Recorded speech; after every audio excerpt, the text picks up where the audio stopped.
Hi everybody, Jackson here. Welcome back to the weekly endeavours for the 24th of March. As always, there will be timestamps in the description if you want to fast forward to any of this stuff. There's not really going to be many timestamps, though. It's only 3 to go through, but there are different things to talk about. So, 10 players at Cyrodiil, refine raw materials, complete group dungeons, 230 seals. This one is definitely the quickest, but if you don't have any of those resources, these two, normally I would say don't bother with this one either, but with vengeance being a thing right now, it's I think it's not a bad idea. Alright, so let's talk about refining raw materials. You're going to need a total of 500 raw materials. I think the best one to use is rough wood, because that tends to be the cheapest. If you've got rough ruby ash here, it's about 12 gold a piece. Rido's 100, Ancestor Silk's 114, Rubidite's about 40, and Seam Dust is the worst at like 170. So yeah, wood, definitely the easiest to use, or the cheapest to buy in mass. Now, so you need 500 in total. So this will just be 5 times. So yeah, you need a lot of stuff, almost 3 full stacks. So there are a couple of ways to get a bunch of stuff quickly. You can do surveys if you do writs. I don't know surveys on this character, but surveys give you approximately 120 per survey. If you have the champion point for, it's called Plentiful Harvest, increases the, gives you a 50% chance to get double the yield. So you probably get like 25% extra yield in total.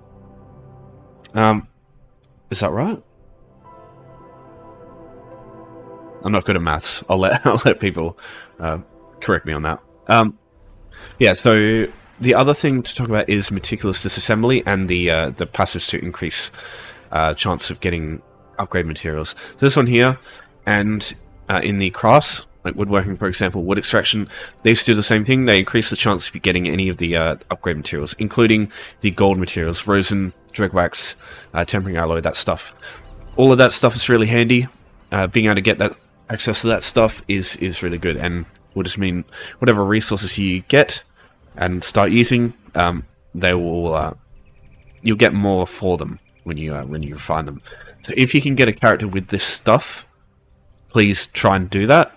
But you know, if you don't have a character who has leveled up out crafting, then obviously there's nothing you could do there. But yeah, just try and do that if you can first. Alright, so your other main method of getting, I would say the main method in general, of getting yourself some rough material to refine is going to be guild stores. As you can see here, wood, you spend about 7k gold in total, get about 500 rough ruby ash, you can just get this one done relatively quickly. So what advice you do is look up Tamriel Trade Center, check what you're looking for. So we'll just go rough ruby, just make sure everything here is set to... What you can do is just look through. If you see anything that's of a decent price, Chronological series, for example, there's stuff there, Evanheart, you can just check this stuff here. And yeah, I mean, 100 gold per item is just ridiculous, don't even bother with that. But yeah, you can see there's a couple of things here that aren't too bad. So yeah, I'll link this website in the description. That'll probably be your main way of getting your resources to refine, because otherwise it takes bloody ages. So once you got what you're looking for, go to any woodworking station or whatever station you want to use for refining, and you just got to go as many as you got. So in this case, I'll just go 20 to do an example.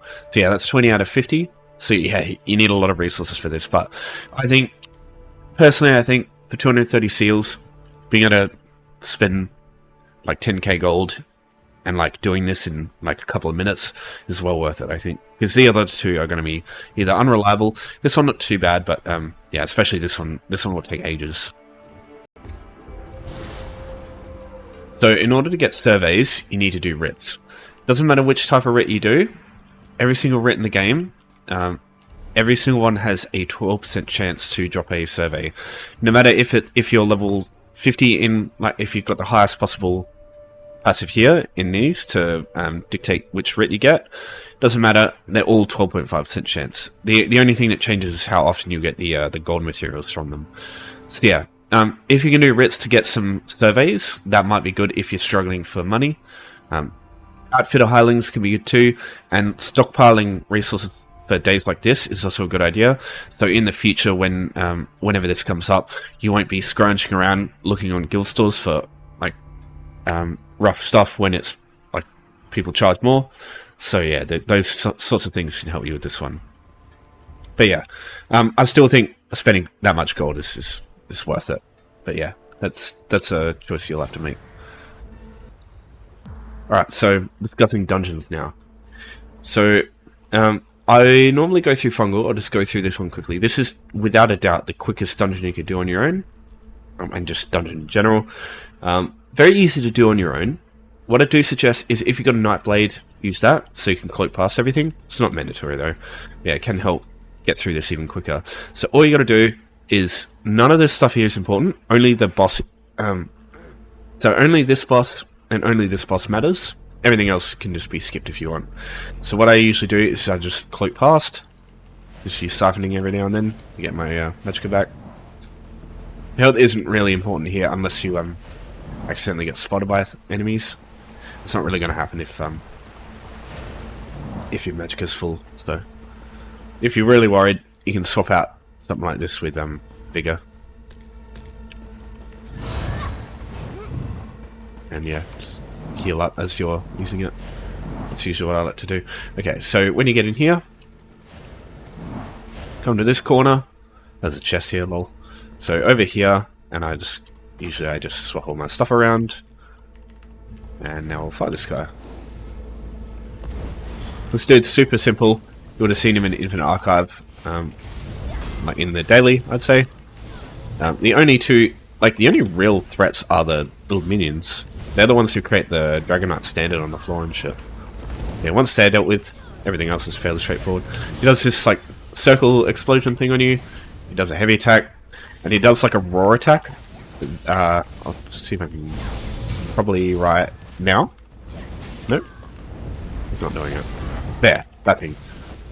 It's annoying because it oh my god, why did I execute there? It's annoying because it bloody messes with your rotation, but you know, it's not super impactful. It's just annoying. But yeah, he's dealt with. Now keep moving. Okay, so from out of the cave, just come down into this water, jump down, and we are headed towards the western edge. These mud crabs will aggro. Don't worry, that's completely normal.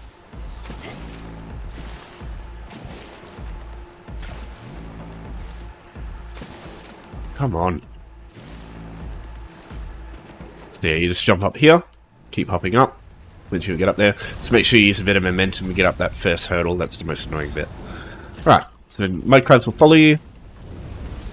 Use the mud crabs as a Nightblade for a better ulti. And just keep in mind, he's going to turn around and move a little bit behind them. So you want to have your ulti about that point there. So otherwise, they might move out of it. Just in case. Oh, oops, wrong bar there. Oops.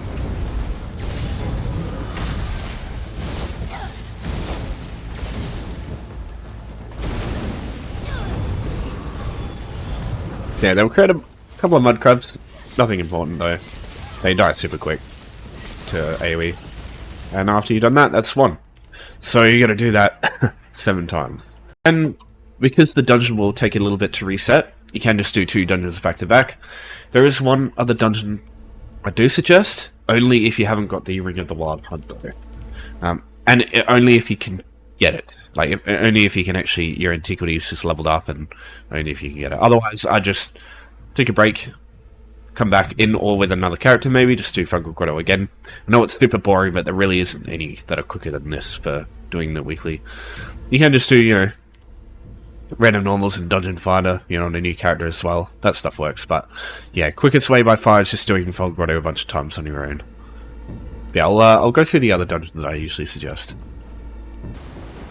Alright, so other one is Elden Hollow in Grotwood here. This one. As I said, the only reason I come in here is if I was trying to get the Ring of the Wild Hunt lead. because otherwise it's a fucking pain in the ass. But yeah, other than that, I wouldn't bother with this one, because it is slower than doing Fungal Grotto 1.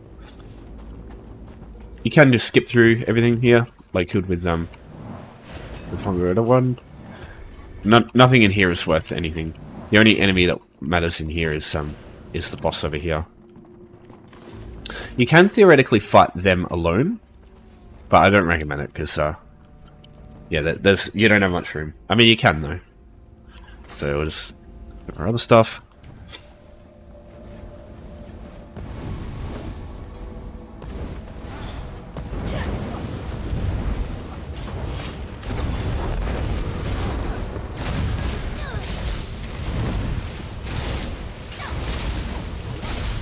Yeah, she's relatively similar to War Chief Ozasai. The only difference being she has like an AoE on the floor here that she does, so this will be quite brutal.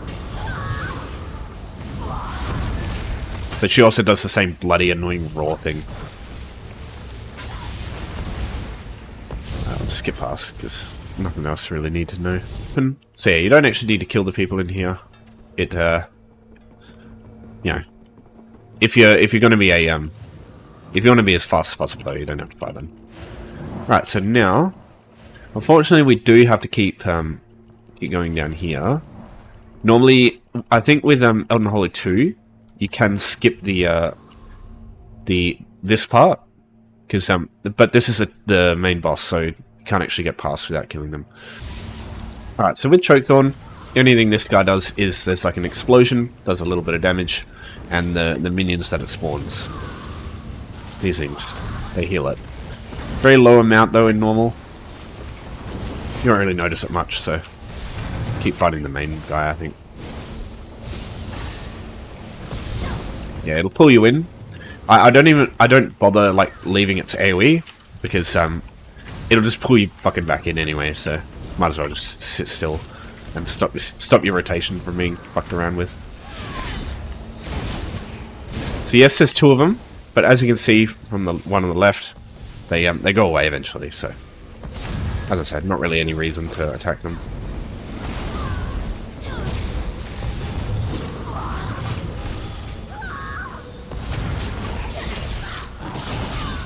I suppose you can use minor and major defile to slow that down. It's not a big deal. Okay.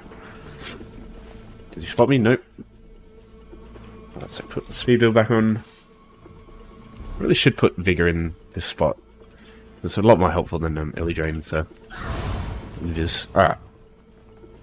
None of this stuff is important. None of this stuff here is important. Vigor, Invis, keep spamming Siphon. This is the power of Nightblades, man. This is so damn good. Alright. Swap back over to the damage build. Alright, this is Canon Revarneth. This is the lady that you get the mythic from. Or the mythic lead. Most annoying thing she'll do is she'll put an AoE under your feet and it will pull you in. This thing here. That. So just keep moving around and don't stand too close to her if you can. Because she will do that AoE on the floor. And it will oh god, I missed that. It'll knock you on your ass if you get hit by it. So it just means your rotation's interrupted. I think you can block it. I'll double check. Let's see. No, okay, you can't. It's really annoying because it bloody stuns you for a long time. Yeah, this thing here, I fucking hate that attack as well.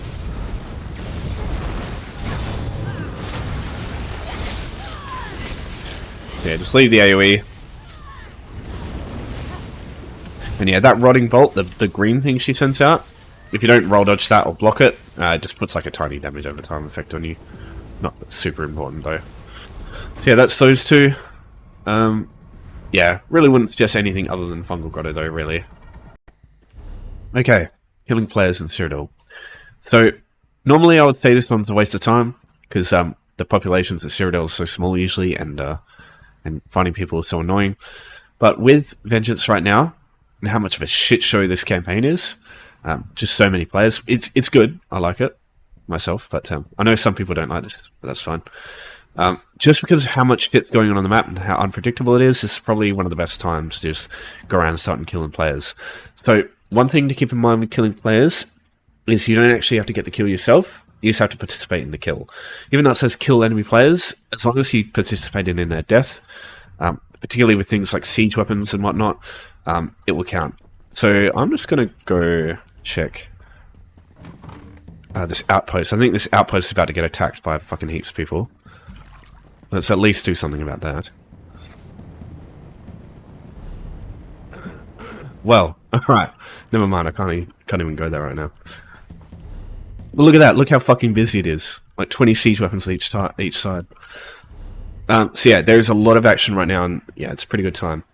So your two best ways are going to be siege, using things like blisters to hit players. Can be quite good, can hit a bunch of people with this. There is going to be an issue though, I've found. None of your abilities, so every ability hits a maximum of 3 people. So when there's huge groups of players like there are in this place, you're going to really struggle to kill people unless you use siege. Because you only can hit 3 targets at a time. So numbers are like everything at the moment. So find a big group to follow around, just go nuts and just try and kill, just at least light attack tap everybody that you see. If not, whittle them down with stuff like cripple here. It's a good example. You know, deal a bunch of damage over time on someone and reduce their movement speed, make it easy for other people to hit them.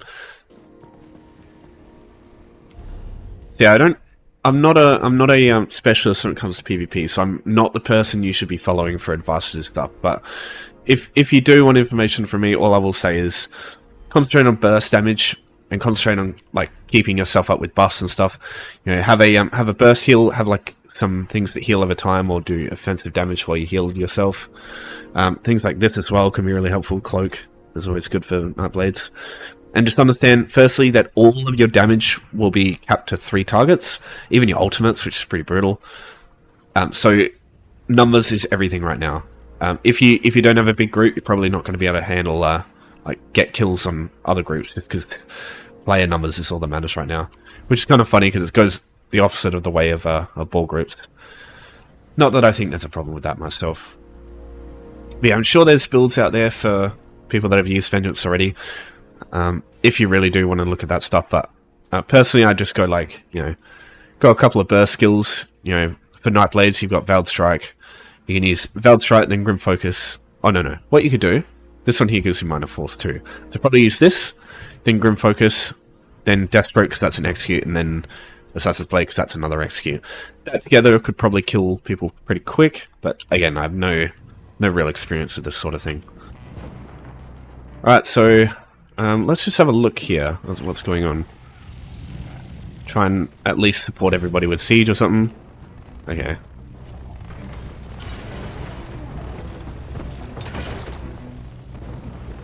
Oh wow, great angle. Cool here though that, you know. Right, so just cripple that one. Oh. Just put cripple on a bunch of people, slow them down. Cripple. They're probably going to try and... Oh, my God. Oh, Jesus. Alright, so we're dead. Just respawn at the keep. That's the thing about Cyrodiil. You'll die so fucking much right now because there's so many people running around. Holy shit. Oh, God.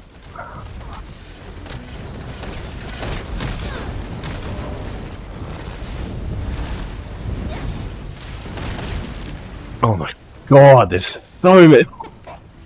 I've not seen this many people in fucking Cyrodiil in ages. Holy shit. Holy shit. Oh God. I think I'm dead. Alright, let's... Oh God. Line of sight. Line of sight is everything.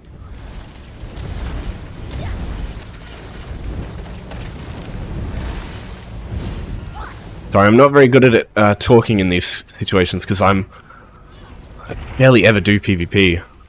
But yeah, I'll try and... Alright, so try and Grim Focus. So just trying to tap everybody that I can see. Alright, so in this case, probably best to run back a bit, set up some siege, see if I can start hitting them. Because they were doing the same to us. Come on, put it down. Shoot them. And leave it there for a bit.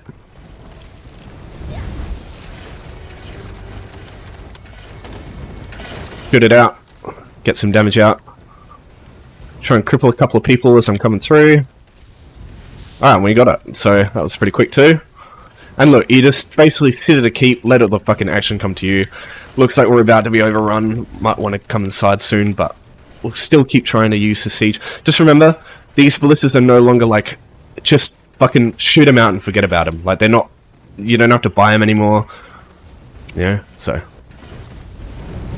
Oh, careful. Oh yeah, I want to use, should be using Drain Power, shouldn't I, for the Minor Force.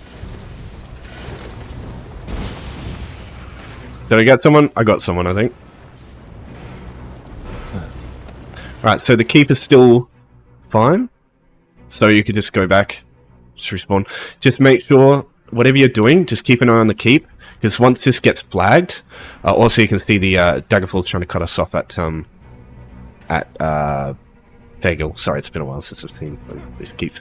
But yeah, you can see they're trying to cut off support to Rovek. Not that that'll work, because fucking Brindle's still fine, but that might be something they're trying to do instead to get the scroll here, so just keep a look on the map while you're doing this stuff. But yeah, it is just going to be just fucking chaos right now. I personally, I hate PvP normally, but I looked at this, I'm having a fucking blast. Just have fun, I think. That's the best way to do this. Alright, if you got any questions about anything, if you want help with this, I'm not the best person to ask, but yeah, I might be able to give you at least some tips. We'll see. But yeah, thanks everyone for watching. Thanks for your support as always. I'll see you next time, and take care.